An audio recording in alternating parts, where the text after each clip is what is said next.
In this video, we're going to see a few different examples of how and when to use the molar mass equation. This is one version of the molar mass equation, the most important mathematical relationship in chemistry. Moles equals mass divided by molar mass. And I can't stress enough that when you use this equation, it's important that you incorporate the units as well. The units for moles being moles, the units for mass being grams, the units for molar mass being grams per mole.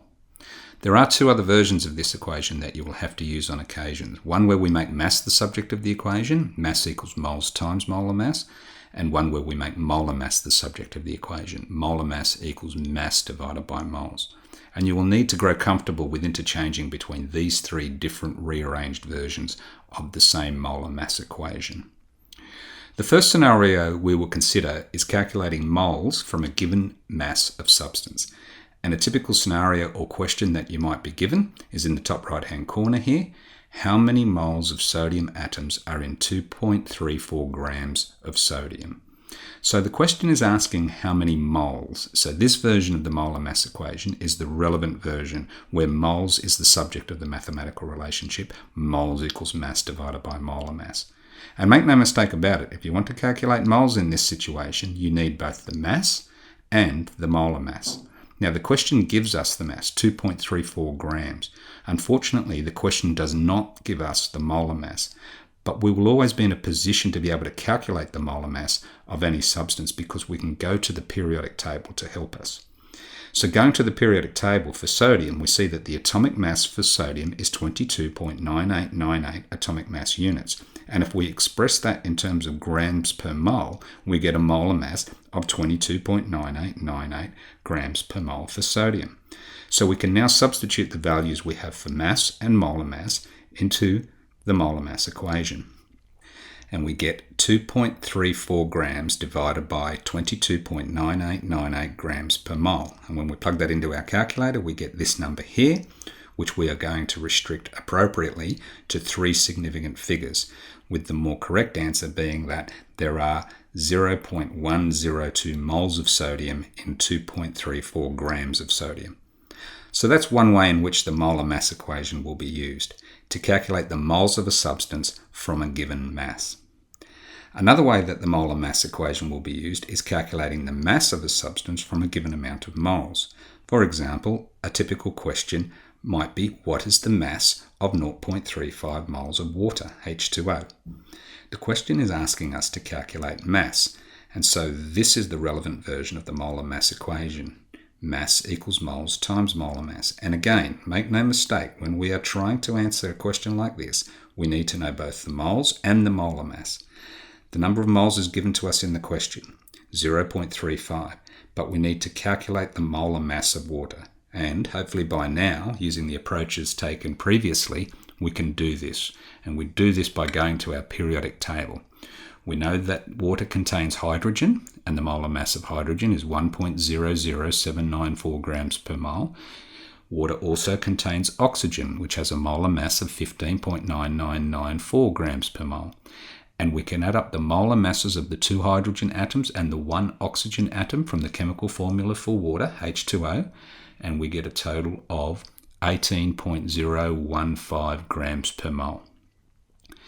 So now we have 0.35 moles of water with a molar mass of 18.015 grams per mole, and we can substitute those values into the equation mass equals moles times molar mass to give us 6.30525 grams, which we should correctly restrict to two significant figures, giving us 6.3 grams as the most correct answer. So 0.35 moles of water has a mass of 6.3 grams. Another way we will use the molar mass equation is when we are interconverting between mass, moles, and numbers of particles. So you might get a question like this.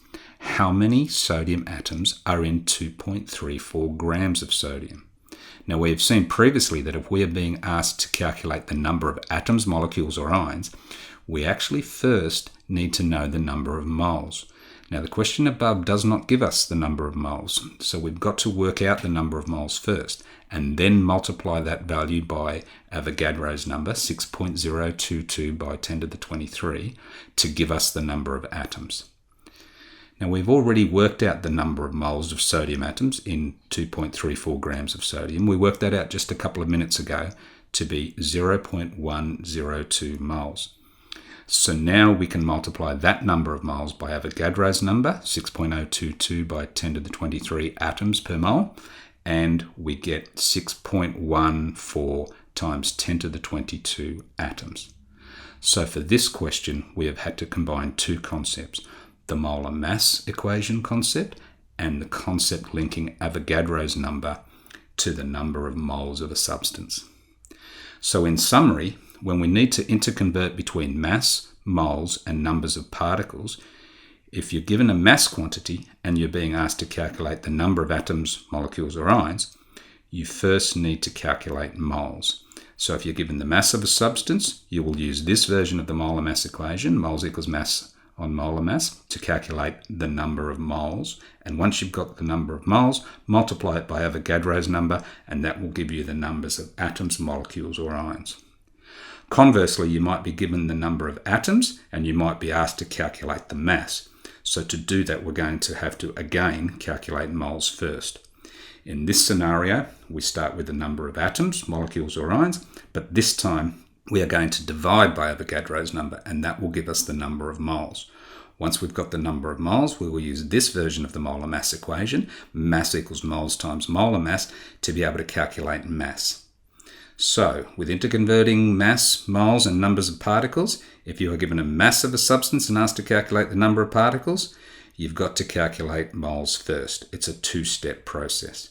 Similarly, if you're given the number of atoms, molecules, or ions in a sample and asked to calculate the mass, then you need to calculate moles first. Again, it's a two-step process.